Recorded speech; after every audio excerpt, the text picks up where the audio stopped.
या देवी सर्वभूतेषु सरस्वती रूपेण संस्था नमस्तस्यै नमस्तस्यै नमो नमः। माँ शारदे को नमन। आप सभी को प्रणाम। कल सासाराम जो बिहार स्टेट में है वहाँ से संबंधित एक माननीय विधायक जी का श्री फतेह बहादुर सिंह का एक वक्तव्य आया था माँ दुर्गा के आविष्कार के संदर्भ में। सबसे पहले तो मैं विधायक जी को प्रणाम करता हूँ। मुझसे बड़े हैं, शीर्ष हैं, जनता का प्रतिनिधित्व करते हैं, अभी प्रदेश में है। मैं शुभकामना उनको दूंगा। आने वाले दिन में हमारे देश के पार्लियामेंट में भी बैठ सकते हैं, लोकसभा राज्यसभा। इस तरह से उनका व्यापक प्रक्षेत्र होगा, सम्मान बढ़ेगा, मान सम्मान बढ़ेगा। माननीय वो हैं, एमएलए हैं। पर मैं उनसे माँ दुर्गा के आविष्कार के संदर्भ में जो उन्होंने कहा है उससे मैं सहमत नहीं हूँ। उन्होंने मनवादी दृष्टिकोण की भी बात कही है। जो भी उन्होंने कहा, उनके किसी भी बात से सहमत मैं इसलिए नहीं हूँ। भारत में 33 करोड़ देवता और पता नहीं क्या क्या, इन सबों में एक बहुत बड़ी बात है, सुपर पावर, वो है आस्था का। समस्त हिंदुओं को भावनात्मक चोट पहुंचेगी आपके इस तरह के विश्लेषण से, या आप जो आविष्कार का परिभाषा बता रहे हैं, आपका ये कहना है कि सारे देवी देवताओं ने मिलकर माँ दुर्गा जी को ढाल बनाया और माँ दुर्गा जी से महिषासुर का वध कराया। इसके पहले मैं आपको बताऊं, महिषासुर एकाग्र और ध्यान मग्न एक तपस्या किए थे, जिससे प्रसन्न होकर देवताओं ने उन्हें शक्तियां प्रदान की थी। लेकिन उन्हें इस बात का भय था कि ये शक्ति का दुरुपयोग न करें। हुआ यही, महिषासुर एवं उनकी सेना जब शक्ति का दुरुपयोग करने लगी तो माँ दुर्गा को आगे आना पड़ा। और ये बात सही है, आस्था का ही प्रश्न है। 9 रात 10 दिन उन्होंने उनकी सेनाओं से युद्ध किया, युद्ध लड़ा, संघर्ष किया और 10वें के दिन महिषासुर का वध किया। आपने कहा कि माँ दुर्गा सिंदूर लगाती हैं, शंकर भगवान की पत्नी हैं। बिल्कुल हैं। मैं कहूँगा अगर नवरात्रि 9 दिन का उसको आप देखें, उनके विभिन्न रूपों की वर्णना है। महागौरी को अगर लें, पहले तो शैलपुत्री है, मैं महागौरी को लूँ, सहस्र वर्ष तक उन्होंने भगवान शंकर को प्रसन्न करने के लिए तपस्या किया। वो बिल्कुल काली पड़ गई थी। सोचिए आप कहाँ है, वो कहाँ है। शक्तियों के बारे में कह रहा, मैं शक्तियों के बारे में सिर्फ इतना कहूँगा। मुझे ज्ञान बहुत नहीं है, क्योंकि मुझसे ज़्यादा आप ज्ञानी हैं। आप उस प्रांत के हैं जिस प्रांत के चाणक्य हुआ करते थे। आप उस प्रांत के हैं जहाँ से एक विद्वान ने जन्म लिया है। निश्चित रूप से मुझसे ज़्यादा प्रबुद्ध होंगे आप। पर यहाँ मैं बिल्कुल सहमत नहीं हूँ। शक्तियों पे विश्लेषण, शक्तियों की परिभाषा नहीं देनी चाहिए।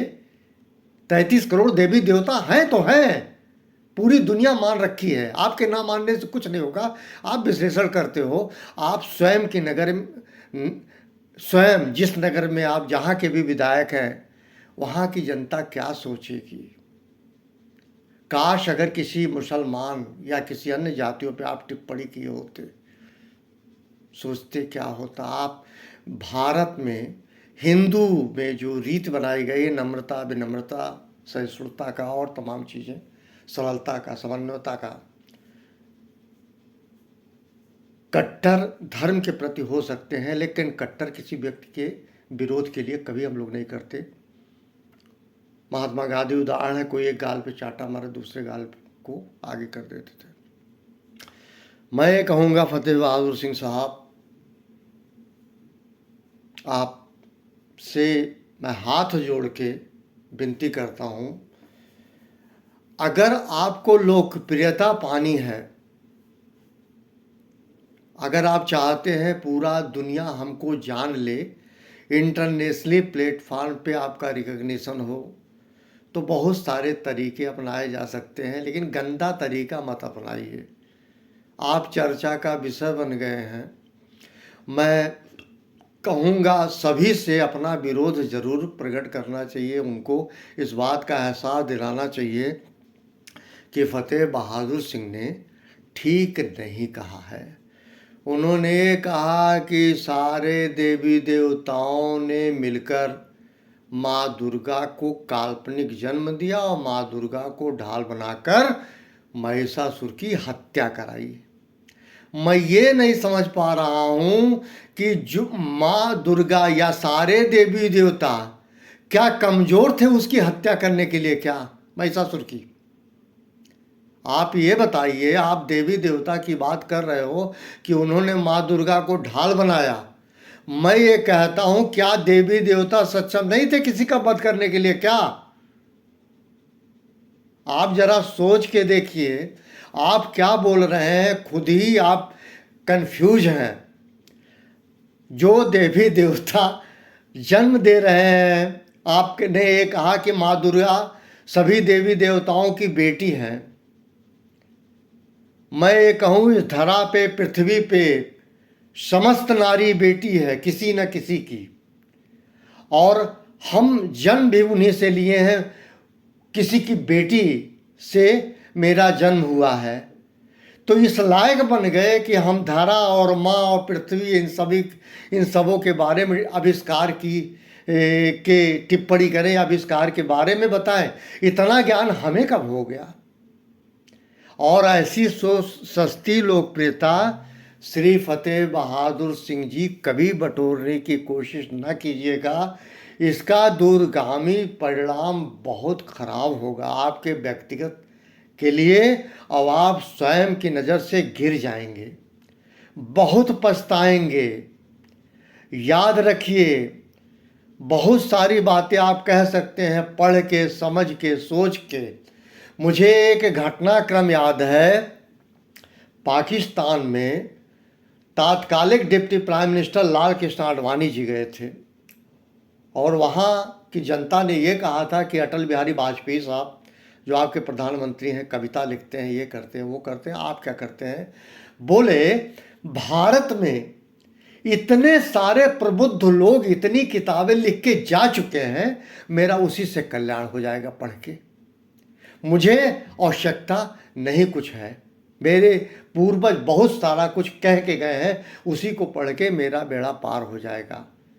थैंक यू आदरणीय श्री लाल कृष्ण आडवाणी जी। भाषा ये बोली जाती है जिसका इफेक्ट जाए, कि उन्होंने अपने एंसेस्ट्रल लोगों की मेंटर्स की तारीफ करी। श्री कृष्ण लाल आडवाणी साहब ने पाकिस्तान के अंदर, एक दूसरा कंट्री था, ये बात अलग है, कभी भारत का अखंड वो भी था, हमारा खंडित हुआ, बांग्लादेश, पाकिस्तान। आप जिस माँ के गर्भ से जन्म लिए हैं वो भी पृथ्वी है, वो भी धरा है, किसी की बेटी है। नारी के विषय में आप वैचारिक मतभेद में जा सकते हैं, लेकिन नारी की शक्तियों के संदर्भ में आपका किसी प्रकार का विश्लेषण करना उचित नहीं प्रतीत होता। प्यारे Shri Fateh Bahadur Singh ji, with due request, avoid such type of statement which has already been given by you. I am sorry to say this is completely wrong in all respects.